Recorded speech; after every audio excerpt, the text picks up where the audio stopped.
Tudo bem, meus amigos e minhas amigas?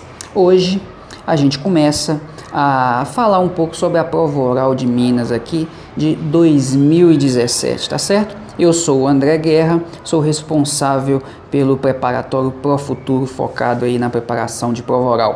Então vamos ver as perguntas do primeiro dia. A primeira banca perguntou a respeito de registral. O que é registro torrens e qual a presunção que ele gera? E a segunda pergunta foi como se dá a retificação no registro de imóveis. Perguntas que eu considero simples, né? Não que sejam fáceis. O examinador de empresarial, Dr. Roberto, ele perguntou sobre falências. E isso já começou bem.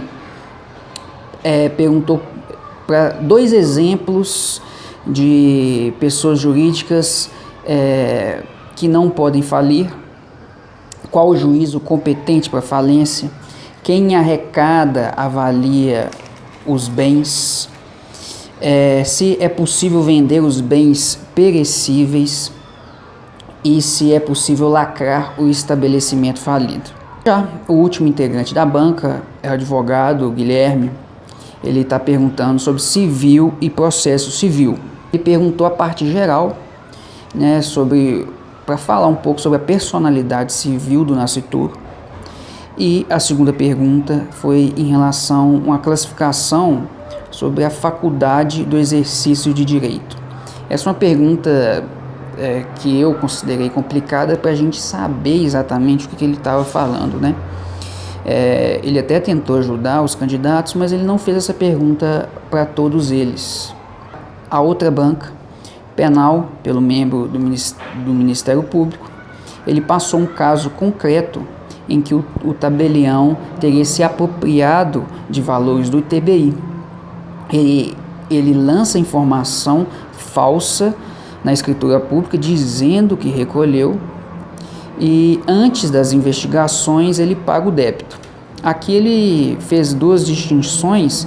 Para alguns ele perguntou se o pagamento é feito antes da sentença, para outros antes até da denúncia.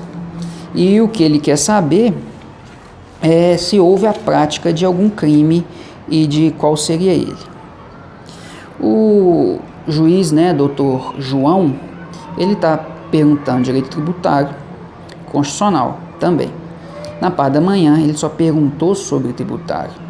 Ele queria que falasse sobre o princípio da anterioridade anual, a nonagesimal, sobre o princípio da anualidade, que não é todo mundo que sabe, porque é um princípio que não tem vigor na Constituição atual, mas tinha vigor na Constituição anterior, e é mais um princípio fiscal, que tem a ver com o orçamento público. E a última pergunta, uma pergunta bem específica em relação ao princípio da noventena legislativa prevista na Constituição Estadual aqui de Minas Gerais, tá certo?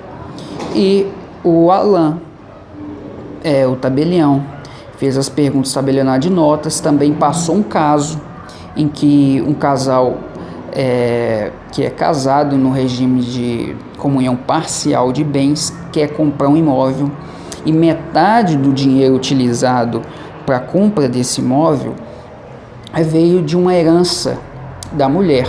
Os outros 50% vai ser comprado com dinheiro do marido, dos salários que ele já juntou.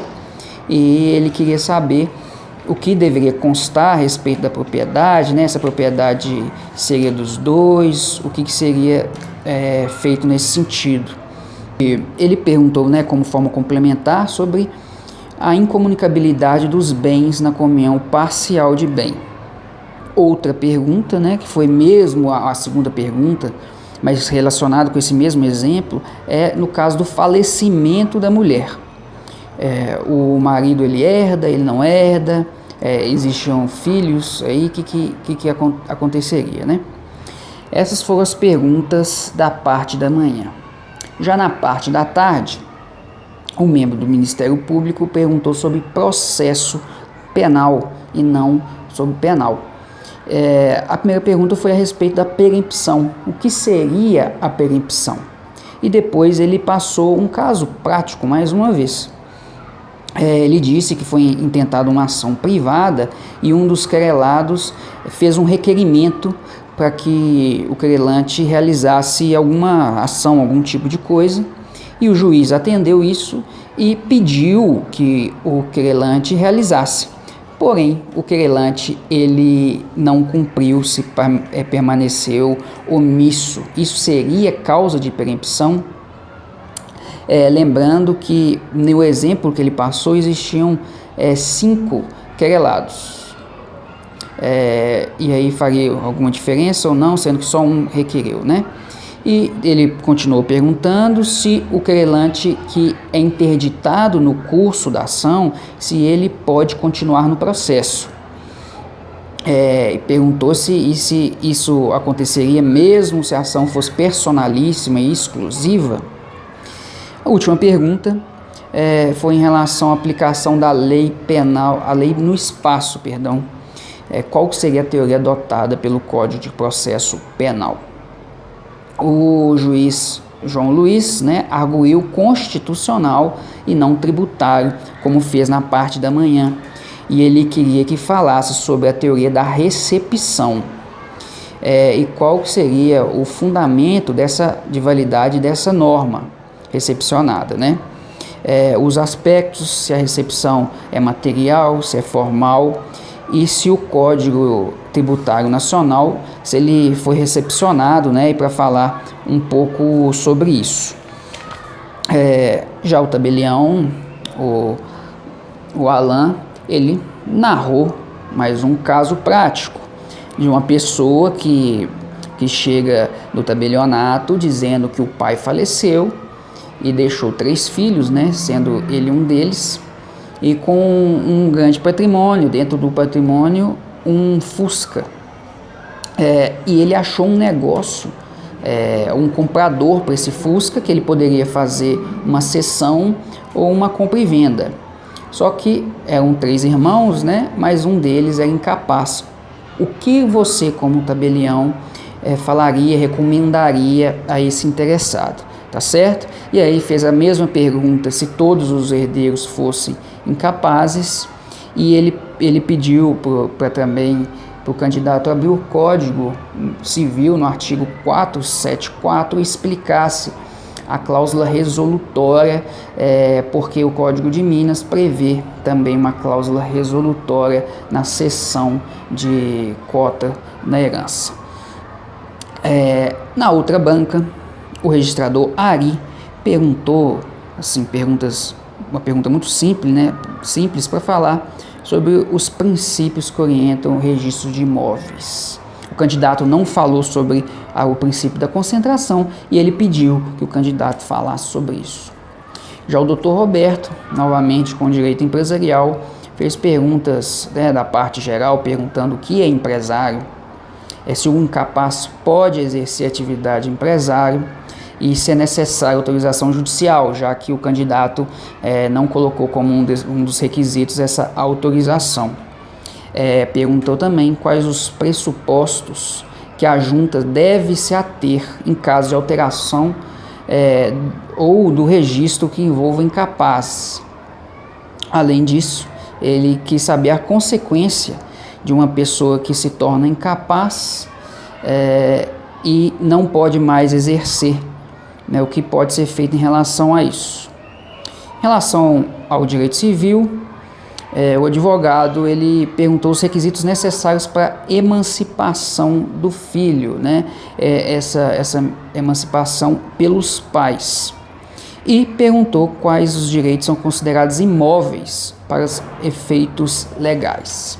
Essas foram as perguntas feitas no primeiro dia. Vocês podem ver que as perguntas são simples, nada muito complexo. É claro que não são perguntas que a gente responderia de forma muito cômoda, todas elas, mas exigiria pensamento, exigiria um estudo, poderia ser de parte da matéria que a gente não estudou ainda. Então fica tranquilo se você não tem noção exata de todas as respostas, que seria muito difícil saber todas elas, embora não tenha nada do pé de página, a gente viu aí só em relação à Constituição Estadual, aí, algo que normalmente nenhum candidato estuda, né, que foi perguntado. O resto foram perguntas mesmo importantes, né, de partes importantes da matéria, sem grandes complicações, tá certo? Os examinadores são muito tranquilos, muito simpáticos, deixam os candidatos menos ansiosos, né? Inclusive ajudam e conduzem a resposta do candidato para a resposta correta. Então foi tudo previsível daquilo que a gente fala para os nossos alunos. Depois eu volto com mais das perguntas feitas, tá certo? Um grande abraço. Eu sou André Guerra, responsável pelo preparatório ProFuturo, especializado em prova oral, 100% de aprovação, ok? Se precisar de qualquer ajuda, pode me procurar. Um grande abraço.